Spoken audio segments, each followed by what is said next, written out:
আসসালামু আলাইকুম। আশা করি সবাই ভালো আছেন। আলহামদুলিল্লাহ আমিও ভালো আছি। তো রোজা প্রায় শেষ হয়ে যাবে।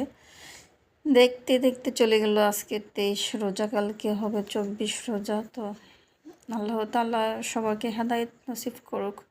তো আজকে আমি রান্না করব হচ্ছে ডিম কুরমা। তো ডিমগুলো আমি শুধু লবণ দিয়ে ভেজে নিয়েছি। আর এখানে আমি অল্প একটু 2টা পেঁয়াজ পেস্ট করে নিয়েছি। তো এর মধ্যে আমি গরম মশলা, তো হচ্ছে এলাচ, দারচিনি, তেজপাতা আর এখানে আদা বাটা আর সামান্য রসুন বাটা দিয়ে আমি এটাকে ভালো করে কষিয়ে নিয়েছি। তো এখানে দুধ বসাইছি।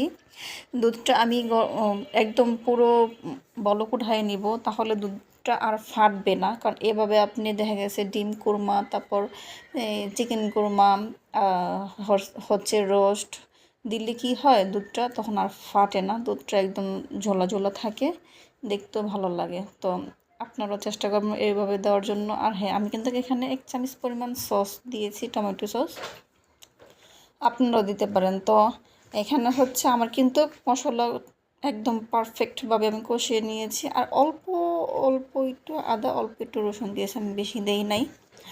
তো আর সম্পূর্ণ দুধের উপর এটা রান্না করবো। তো দেখতে পারতেছেন একদম দুধ আমি এখানে হাফ কেজি দুধ জাল করে নিয়েছি, তারপর আমি দিয়ে দিয়েছি।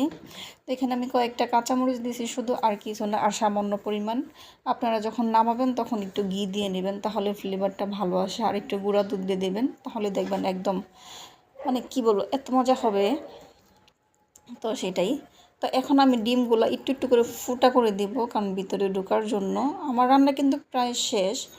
তো এটা আমি ফুটা করে দিয়ে অল্প আঁচে কিছুক্ষণ রেখে দেব, 4-5 মিনিট একদম লো আঁচে রেখে দেব।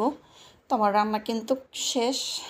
আর কেমন হয়েছে সবাই বলে যাবেন। আর সবাইকে অগ্রিম ঈদের দাওয়াত রইল, সবাই আমার বাসায় চলে আসবেন। তো দেখতে পাচ্ছেন কি লোভনীয় হয়েছে। তো আল্লাহ হাফেজ।